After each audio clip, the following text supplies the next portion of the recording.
윤 후보가 정치판에 들어와서 일일 일망언이라고 할 만큼 실언과 망언이 계속되니까 제가 당대표를 했으면 그건 제명감입니다.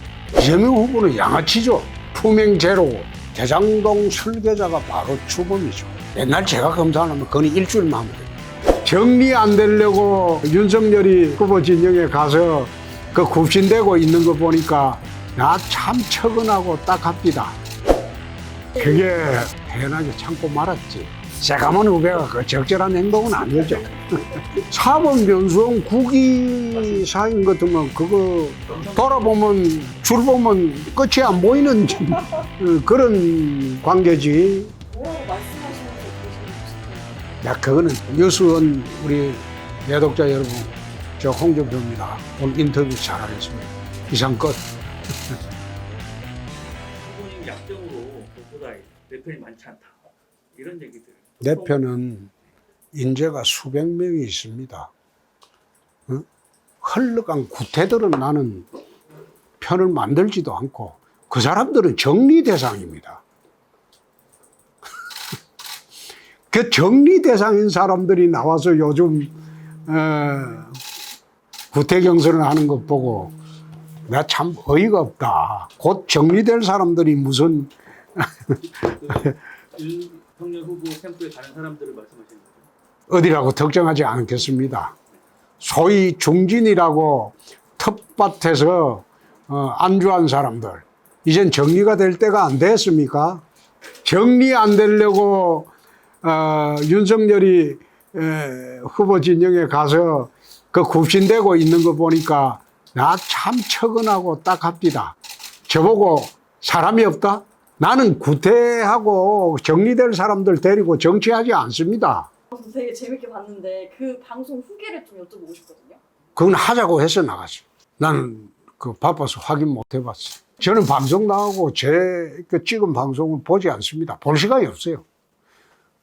그거는 내가 적정으로 이야기하기는 못한데 그게 여유와 낭만이 없으면 그런 답변이 안 나옵니다. 마음에 여유가 있고 낭만이 있어야지 편한 대답이 나오지. 그래서 이 사모님 인지도도 올라가고 있는데 어떻게 생각하시는지. 아이고, 그럼 다음 출마시켜야 되겠네. 차차기로. 아니, 국회의원부터 한번 해봐야지. 국회의원부터. 내가 물어봐야 되겠네. 오늘 집에 가서 다음 출마할 용이 있는가? 정말 힘들거나 그런 적은 없으셨어요? 좀 멋쩍죠? 에이, 나 혼자 할 때 좀 편하게 하지만은 옆에 있으면 자꾸 쿡쿡 옆구리를 말하지 말라고 또 우리 조심하라고 그래서 하니까 불편하지. 뭐 걸을 때 허리 펴고 걸어라. TV 카메라 오거든. 이마 요 사이에 미간 찌푸리지 마라. 뭐 온갖 주문 다 하죠. 아침에 나올 때는 잔소리 한 바가지 듣고 나오죠. 그냥 자꾸 웃으라고 그래서 내가 어디 서영춘 씨도 아니고 무슨 내가 코미디언도 아니고 뭘 자꾸 웃어요. 그 어깨 논란. 네? 어깨 치는 거 일단 알고 뼈만 하는데. 그 상황을 혹시 그게 윤석열 후보가 그 유승민 후보하고 토론하고 난 뒤에 가서 확 밀치는 걸 내가 봤어요. 그러고 난 뒤에 언론에 아주 그 부정적으로 보도가 돼버렸어. 우리 당이. 그래서 내가 팔을 툭툭 두 번 치는데 내가 태연하게 참고 말았지. 근데 거기서 불쾌하게 이래 표정하면 그 우리 당이 또 후보들이 입장이 곤란할 수가 생기고 그게 후보 둘이의 문제가 아니고 당 전체의 문제가 돼버리니까 그래서 내가 태연하게 웃고 말았죠. 새까만 후배가 그 적절한 행동은 아니죠. 사법연수원 국위사인 같으면 그거 돌아보면 그 줄 보면 끝이 안 보이는 그런 관계지. 뭐라고 말씀하시면서 그러셨는지 혹시 기억나세요? 내가 그거는 대답 안 하겠습니다. 불쾌하니까. 8월 달에는 윤석열 후보가 정권 교체의 유일한 대안으로 보고 있다가 윤 후보가 정치판에 들어와서 일일 일망언이라고 할 만큼 실언과 망언이 계속되니까 또 TV 토론을 통해서 정책 능력이 없다는 것, 그것이 이제 자꾸 확인이 되니까 정권 교체의 대안을 이제 홍준표한테 찾는 것으로 지금 방향이 바뀌었죠. 그래서 지금 골든 크로스가 이루어지고 그 현상이 지금 거의 한 달 동안 지속되고 있지 않습니까? 라고 얘기를 하시는 거. 그게 국민의힘 지지층에서 여론조사에서 그렇게 나오는 가장 큰 이유는 정권 교체의 유일한 대안으로 봤던 그 윤석열에 대한 잔영이 아직도 지워지지 않고 있기 때문입니다. 그러나 책임당원에서는 다를 거예요. 책임당원은 프로기 때문에 책임당원들 투표는 다를 겁니다. 정권 교체 유일한 대안이 윤석열이 아니다라고 생각하시는 가장 큰 게 뭐가 있을까요? 각종 의혹들. 이재명을 상대하려면 깨끗한 후보여야 되는데 후보 선출하고 난 뒤도 넉 달 동안 전쟁을 해야 되는데 지금 장모, 부인, 본인 이 비리 의혹으로 어떻게 견디겠습니까? 대선에서 이겨도 정상적인 국가 운영이 불가능하다. 이런 민주당이 그냥 두지 않을 거예요. 민주당 측에서는 윤석열 후보를 배신자로 보고 있기 때문에 180석을 가진 민주당이 실정법 위반 사실이 드러나면 그냥 두겠습니까?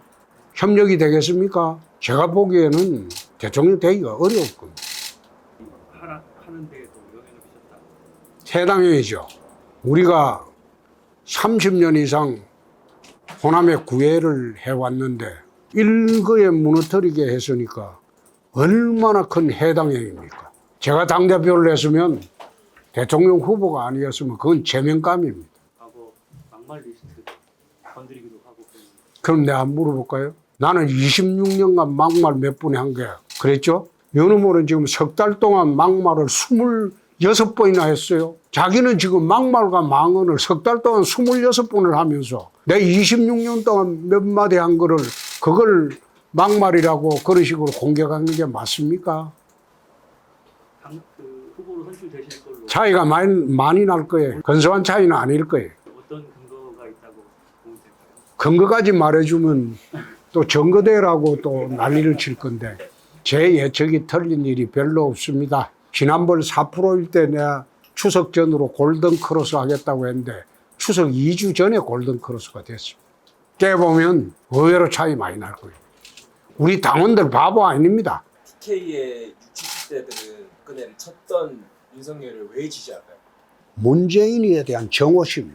윤석열 많이 문재인을 잡아줄 것 같은 그런 이미지 하나만으로는 대통령 되기가 불가능합니다. 확장성은 전혀 없습니다. 지금 개 사주 사건, 사과 사건으로 많이 분위기가 바뀌었습니다. TK에서도 어르신들이 자는 안 되겠다. 그게 분위기가 확 돌았습니다. 그 도는데 며칠 안 걸려요. 지금 단일화 이야기를 질문도 결례고 답변도 결례입니다. 김종인 위원장 활용법을 놓고 좀 그럼 그때 가서 보겠습니다. 안철수 대표와의 그 나중에 그 단일화 그것은 안철수 대표의 존재와 가치를 인정하면서 출발을 해야 됩니다. 그 존재와 가치를 인정하고 정권 교체라는 가치 동맹으로 하면 연대가 가능할 겁니다. 좀 쏘는 맛이 사라졌다. 말이 너무 고와지셨다는 평가가 있습니다. 맏형 토론을 하기 때문에 그렇습니다. 맏형, 내 큰형님입니다. 아, 맏형. 네. 도덕성 검증도 했고 이젠 정책 검증하는 데이기 때문에 토론하시는 거 보면 제가 답을 다 이야기해주고 묻습니다.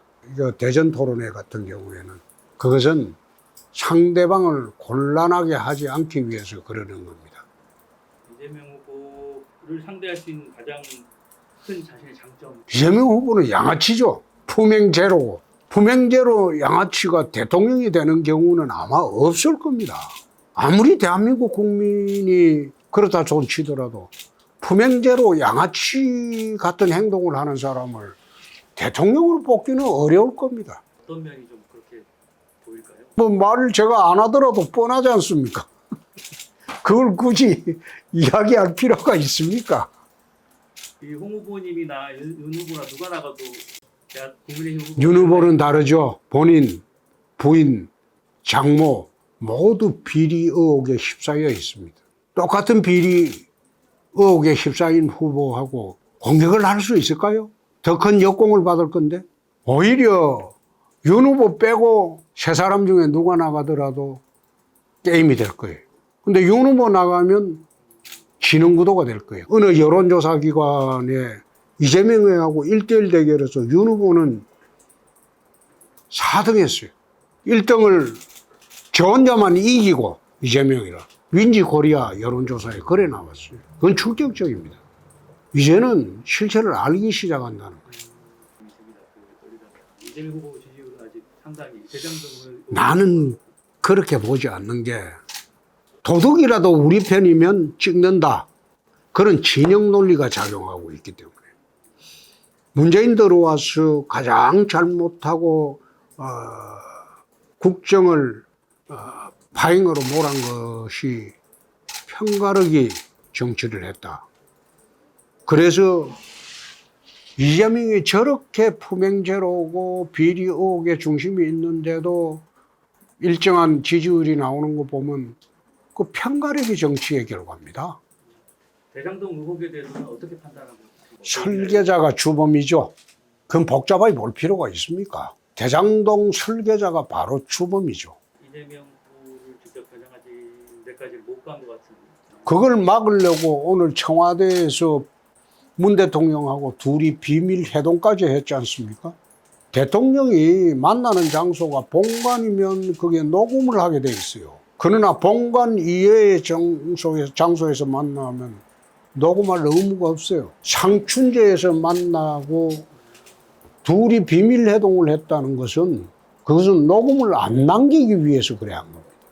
둘이 앉아서 어떻게 짬짬이 했는지 그건 아무도 몰라요. 서로 비밀을 덮어주고 또 한 사람은 자기가 집권하게 되면 책이나 안 묻겠다고 사후 보장해주고 막 그런 정도의 짬짬이가 있지 않았나 그렇게 추측할 수도 있습니다. 하는 척만 하겠죠. 그러면 이재명 후보가 구속되거나 이런 일까지 벌어지지 않습니까? 그건 내가 대통령이 되면 구속됩니다. 그건 반드시 됩니다. 그건 정치 보복도 아니에요. 검경의 수사가 제대로 이루어질 리가 없다라고 보십니다. 되기가 어렵습니다. 옛날 제가 검사하면 그건 일주일만 하면 됩니다. 그게 처음 금융정보분석원에서 용산경찰서로 400억 원 김만배의 돈이 어디로 갔느냐. 지난 4월부터 지금 하고 있던 거예요. 지금도 조사를 안 해요. 지난 4월부터 그게 수사를 했어야 되는데 수사 안 하고 있던 게 뒤늦게 수사될 리가 있습니까? 하는 척이라도 하고 말지. 그래서 다음 대통령이 되고 난 뒤에 철저히 수사해서 주범 이하 여야를 막론하고 다 처단해 버려야 돼요. 그건 정치 보복 아닙니다. 무야홍 무대용 인사 해주실 수 있는지. 난 그건 안 할래요. 그거는 사실 내가 한 것도 아니고 그 다음에 무야홍 무대홍은 내가 한 것도 아니고 우리 캠프에서도 한 것도 아니고 2030 젊은이들이 자기들 놀이공간에서 만든 말이고 제가 그걸 이야기한다는 거는 또 그 쑥스럽기도 하고 좀 그렇죠. 그건 양해해 주세요. 한번 봐주세요.